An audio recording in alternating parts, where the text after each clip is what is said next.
এবার আমরা দেখব কিভাবে মেনু আইটেমকে পাবলিশ করানো যায় এবং পাবলিশকৃত মেনু আইটেমকে আনপাবলিশ করা যায়।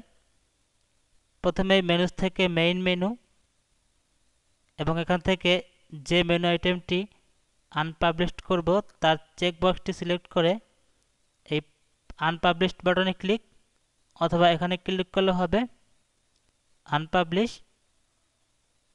আমরা দেখতে পাচ্ছি রিভিউস মেনু আইটেমটি আনপাবলিশড হয়ে গেছে। এবার আমরা হোম পেজে যাব, ক্লিক রিফ্রেশ।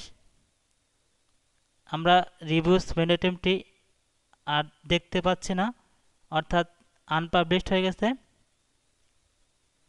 এবার আমরা রিভিউস মেনু আইটেমটি আবারও পাবলিশ করাবো। এজন্য ব্যাকএন্ডে যেতে হবে এবং এই রিভিউস এর চেকবক্সটি সিলেক্ট করে পাবলিশ বাটনে ক্লিক অথবা এখানে ক্লিক করলে হবে পাবলিশ। আমরা দেখতে পাচ্ছি রিভিউস মেনু আইটেমটি পাবলিশড হয়ে গেছে। এবার আমরা ফ্রন্ট পেজে যাব অ্যান্ড ক্লিক রিফ্রেশ। আমরা দেখতে পাচ্ছি রিভিউস মেনুটি আবারও পাবলিশড হয়ে গেছে। এভাবে আমরা আমাদের প্রয়োজনীয় মেনু আইটেমকে পাবলিশ করতে পারবো